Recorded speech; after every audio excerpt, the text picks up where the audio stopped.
नमस्कार विद्यार्थी मित्रांनो, आज आपण समोच्च रेषांच्या सहाय्याने भू आकार दर्शवणे यामध्ये आज आपण व्ही आकाराची दरी पाहणार आहोत. त्यासाठी सर्वप्रथम समोच्च रेषा व्ही आकाराच्या कशा असतात हे आधी समजून घ्या.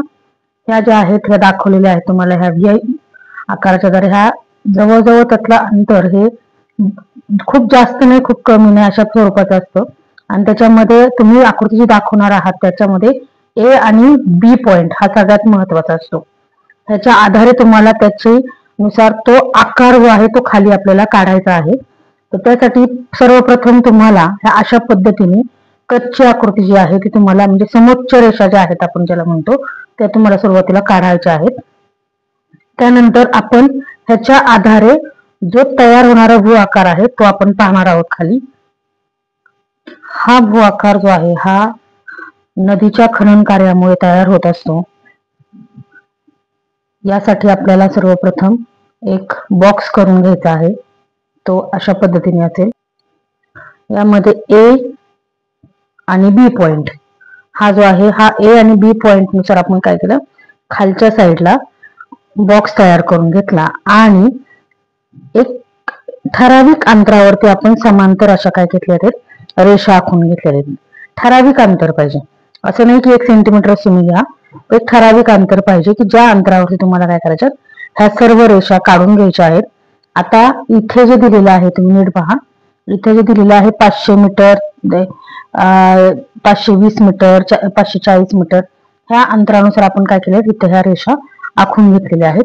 त्यानुसार सगळ्यात आपली पहिली जी आहे ती कोणती 500, पण 500च्या आधी जी आपली आहे ती एक असणार आहे म्हणून आपण इथं काढताना काय करणार आहोत 480 500 मीटर 520 मीटर 540 मीटर 560 580 600 आणि 620 मीटर अशा पद्धतीने आपण म्हणजे जी आपली ही जी रेषा आहे ह्या रेषेच्या अगोदरचा जे समोच्च रेषांमधले जे अंतर आहे त्यानुसार 20 नी कमी म्हणून 480 आणि जी शेवटची 600 मीटर आहे 20 नी जास्त म्हणून 620 अशा पद्धतीने आपण हा आराखडा पूर्णपणे करून घेतलेला आहे.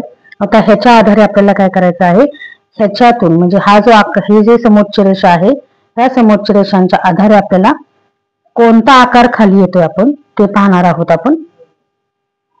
आपण काय केलं आता इथं ह्याच्या सगळ्या क्रॉस लाईन जे झाल्या इथं आपल्याला ए आणि बी ला ह्या बी ला क्रॉस लाईन जिथे जिथे झाले तिथे डॉट घेतले आणि त्या डॉट करून आपण काय केलं डॉट डॉटनी त्या लाईन ज्या आहेत आपण त्या इथेपर्यंत आणलेल्या आहेत.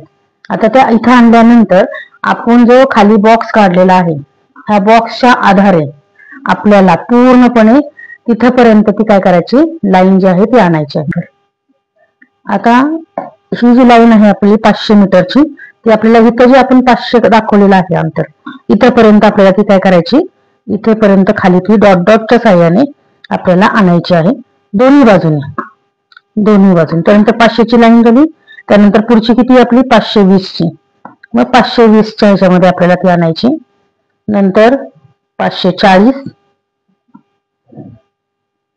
त्याच पद्धतीने 560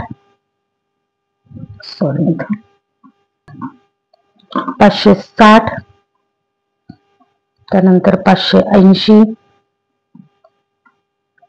नंतर 600 अशाच पद्धतीने आपल्याला ह्या साईडलाही करायची आहे. पहिली किती आपली नंतरची 520 पर्यंत आपल्याला आणायची किंवा इकडनं 520 नंतर 540 सगळे डॉट डॉट डॉट डॉट जसं तुमचा आवडता आकार आहे त्यानुसार तुमची ती लाईन येणार आहे.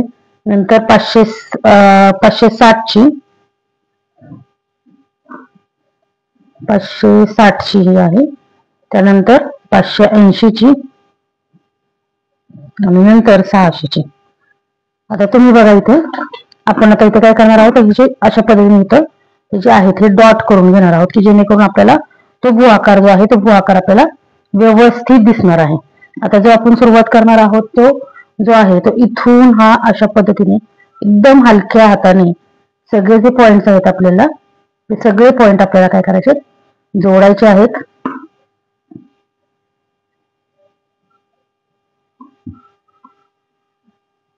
एकदम हलक्या हाताने जोडायचे, की जेणेकरून तुम्हाला ते जे पॉइंट्स आहेत ते पॉइंट बरोबर इथे तुम्हाला जो भू आकार आहे तुमचा, तो भू आकार तुम्हाला बरोबर तुमचा दिसणार आहे. आणि नंतर राहिलेले जे आहे, आपला भू आकार आपल्याला व्यवस्थित दिसावा म्हणून आपण पेन्सिलच्या साहाय्याने त्याला काय करणार आहोत, कलरिंग करणार आहोत. बघा बरं, अशा पद्धतीने तुमचा व्ही आकाराचा शेप हा दिसून येतोय व्हॅलीमध्ये. आता तेच तुम्ही थोडस कागद नाही तर काहीतरी घेऊन तर थोडस शेडिंग करायचं आपल्याला, की जेणेकरून तुम्हाला तो भू आकार एकदम बाकीच्या ह्याच्यानुसार स्पष्टपणे व्यवस्थित दिसणार आहे. अशा पद्धतीने सगळ्यात सोपी पद्धत जी आहे ही पद्धत आपण इथं अवलंबलेली आहे. ठीक आहे, अशा पद्धतीने तुम्ही हा एक व्ही शेप व्हॅली जी आपली आपण म्हणतो, जी आपल्याला नदीच्या खनन कार्यामध्ये मिळते, ती आपण या ठिकाणी काढलेली आहे. आता ह्याच पद्धतीने तुम्हाला बाकीचे भू आकार सुद्धा तुम्हाला या ठिकाणी काढायचे आहेत.